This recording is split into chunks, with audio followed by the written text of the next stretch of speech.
Hope you guys are having a great week, and thank you for tuning in. So a few weeks ago, you may have seen a video I made talking about English voice actors, specifically SAG-AFTRA union members, and how we can see across the internet that public perception has been shifting against those union voice actors more and more. Many people criticizing the actions of SAG-AFTRA and their members. Interestingly enough, I actually had two different union voice actors come to the comment section of that video angry with the video, but to one VA's credit, she actually deleted her comment after only a few hours of posting it. Probably realized it was a bad move to make that comment, that the stuff she was trying to say about my video was incorrect, and that she was really only making the union VAs look worse. And so I won't be naming that voice actress, but there is another voice actress, the second one who came to my comment section, and her comment is still there. Let's take a look at this. Allegedly from this English voice actress, Cher Kirby says, "This video is full of misinformation. If you're not a member of SAG-AFTRA, maybe don't make videos like this. Thanks."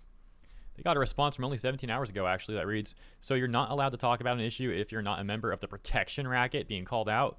That's not how it works." Now, interestingly enough, there's a post on the Genshin Impact subreddit from only 7 hours ago calling out the recent actions of Cher Kirby. We're not going to read that just yet, though, because I'd like to give you all the context, because this whole situation involves many more people than just Cher Kirby, as so many people on the internet right now are calling out union voice actors overall, including SAG-AFTRA itself. So I'll give you the context about what started all that over the last 24 hours or so. And it all begins here on March 26th. This post with now 2.9 million plus views over on Twitter from voice actor Jacob Takanashi makes this announcement about how he's joining Genshin Impact as a new voice actor, saying, "Role announcement.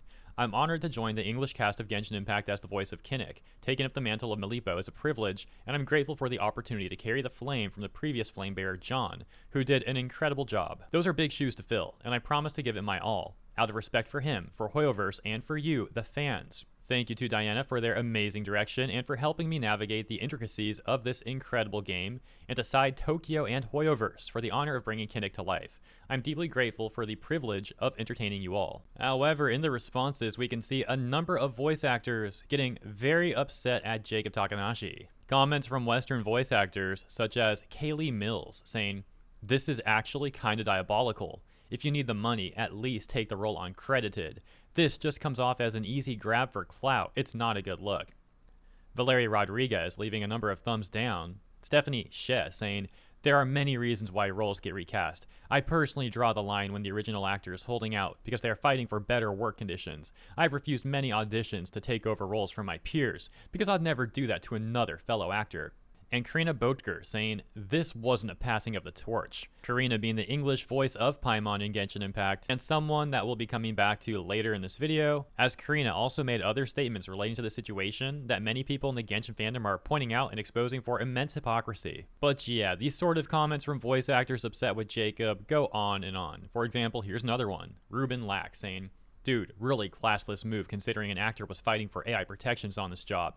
I appreciate folks want the paycheck, but they should know crossing a picket line is an immediate and permanent black mark." Another voice actor, Luis Bermudez, saying, "My hope is you were misled and weren't fully aware that John was withholding his work to fight for a better future for actors everywhere. If that's the case, you have the opportunity to do the funniest thing right now, but if not, and you continue in this role, yikes, man." It's also not just English VAs leaving negative comments to Jacob, but also various union supporters in general. For example, this response to Jacob's statement reading, "Let's call it what it is. You're an effing scab." However, there's also a lot of comments defending Jacob. For example, the comment there in the center reading, "Y'all harassing him should realize that he's working from Japan. The strike is only happening in America. He's not under the strike in any shape or form just because he does VA work in English." And other comments like, "Why pile on the guy? He's a VA based in Japan. They have different labor laws in there. And congrats on your new role. Warning you now that fandoms can be toxic, and apparently other VAs too.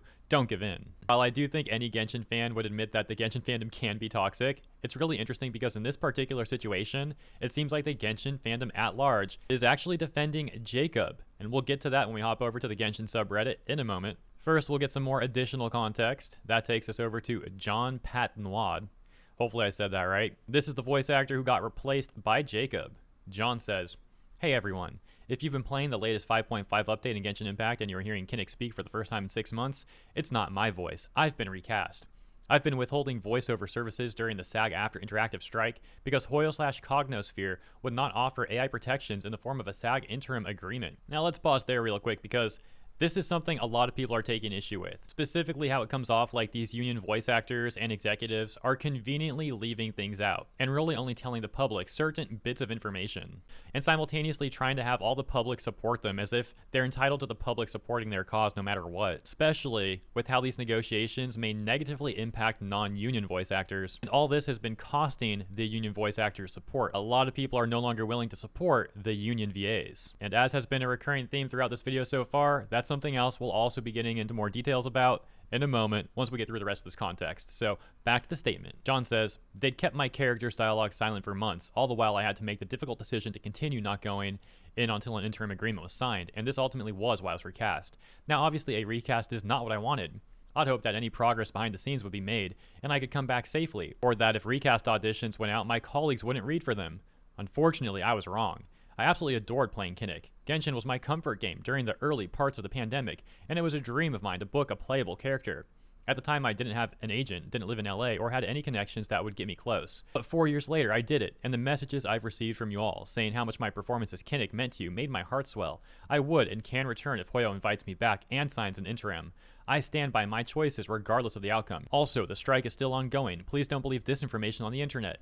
My best wishes to the cast and the production team. Thank you for everything, JP. Alright, with all that context, that takes us over to the Genshin Impact subreddit as previously mentioned. In this post reading, Kaching's VA, Kaching being a character from Genshin, used their character to attack Kinnick's new VA. Are we just going to accept this nonsense? Kinnick's new VA, Jacob Takanashi, is currently being bullied by some VAs, including those who voiced Genshin characters like Paimon's VA, Karina, and Kaching's VA, Kaylee Mills. In Jacob's announcement post, Kaylee Mills attacked Jacob for accepting the job. When someone disagreed with her, she said, I guarantee you Kaching would be doing the work to educate people and do what's best for the people. What do you think about this? I feel bad for Kinnick's new VA. He's just doing his job. He's not a US VA. Here's his post. As of recording, that post over on Reddit collecting over 4,200 upvotes and over 1,800 comments. The top comment on that post saying, wish she talked this much when people called her out for supporting Mosey's old VA, who is a sexual abuser. She supported him? She supported him in 2020 when he posted his statement, then congratulated him when his role was announced. She doubled down here. Apparently, another one of his supporters, Sam's VA from HSR, Honkai Star Rail, is also one of the current VAs targeting Jacob right now. Funny how that's a correlation they both have. It's seriously starting to look like a clique, or some sort of Nepo circle to be honest. That's a very reasonable assessment, and something a lot of anime and gaming fans came to realize especially around 2019, as the whole situation with Vic and Funimation et al. Put a giant spotlight on the corrupt and cliquey part of the industry. Another set of top comments reading, man, what the frick is going on with English VAs? Same as always.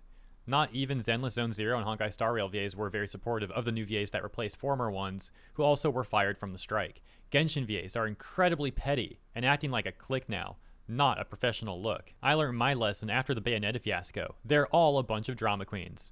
What do you mean? Bayonetta's original VA lied about the studio trying to screw her pay for the third game and asked fans to boycott it.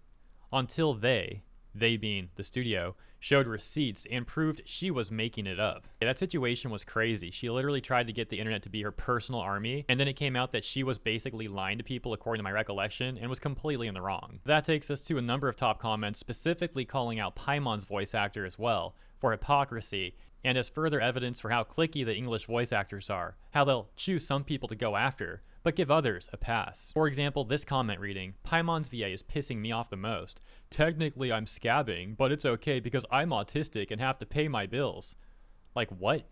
You don't know what the frick is going on in anybody's life but your own. He could be disabled, he being Jacob Takanashi.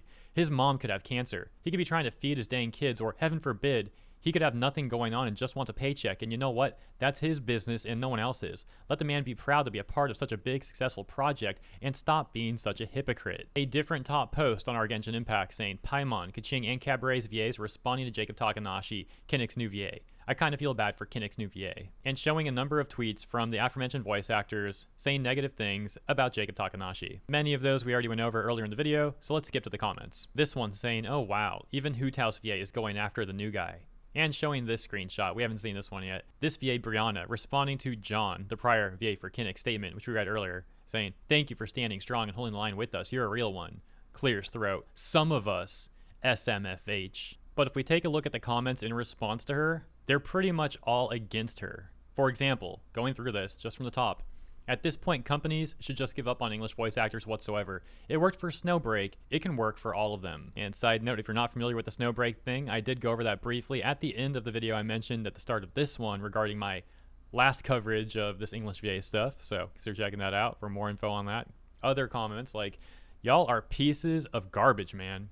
Gotta love the hypocrisy and self-righteousness. Honestly, seeing some of the other VAs attack someone for taking a job, I hope you all get recast. Yeah, there's just dozens and dozens of comments roasting this VA, but I don't want to get too sidetracked from the Paimon stuff because there's actually still a lot more to go over regarding that part of the whole thing. For example, back over on Reddit, this comment with over 1,800 upvotes saying, how nice of Karina, Paimon's VA, to support VAs not getting paid while cashing a check every patch. Also, while having the most lines means most likely getting paid the most. Like, aren't they the #1 person with the most influence and pull if they striked? Stroked? Struck. There are many other top comments over on Reddit calling out Karina, but let's hop back over to Twitter, because there are various comments on Twitter calling Karina out directly, to which Karina even responded. In this exchange, we can see where Karina had said to Jacob Takanashi, this wasn't a passing of the torch.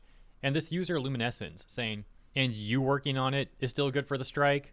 Like, make it make sense. Karina then responded with this set of tweets saying, no, you're right, I am technically scabbing. I originally have this role and technically I can still work this role. I am a disabled person, and this is the job that puts food on my table, as I actually record this role year round. But I didn't take this role from another person who was striking. I had this role, and I am stuck in it because I have no other way to pay my medical bills. But yes, technically, I am a scab, and you're right, I don't deserve any praise right now. I don't deserve any of it. I deserve to be told off just like this actor, so please do. No one should look up to me. I'm trapped and a coward because I continue this job because if not, I end up homeless. I don't say that because I deserve sympathy. I don't. The ones sticking to the picket line deserve all the praise, not me. I love voicing Paimon. Love it.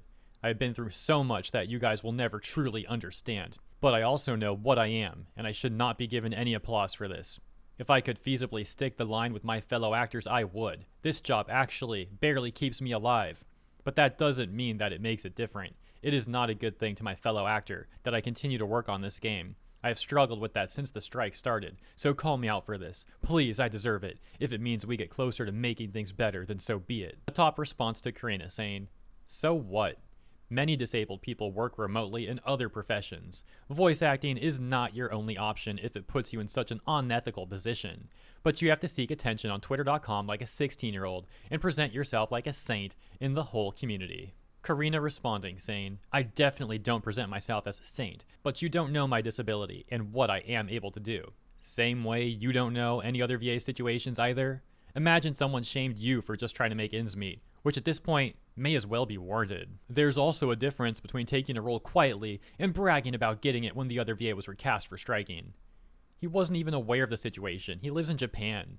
Y'all are so out of touch. So let me know what you think about the Karina stuff. Do you think Karina's response was good, that the points are fair? Or do you think it's an example of hypocrisy from these voice actors? Or perhaps something else? Moving on to the next VA, that takes us back to Shara Kirby in this post that says, Shara Kirby, Candace VA, opinion on Hoyo and Genshin's fanbase. This once again being the VA who allegedly left a comment on my video, where Shara Kirby is apparently over on Blue Sky saying, in response to Jacob Takanashi's announcement post, this gotta be the most classless thing I've seen with everything going on. Have fun with Genshin. You'll never work on anything else, LMFAO. It's also interesting how they're recording in Japan for English dub now. Wow, cool.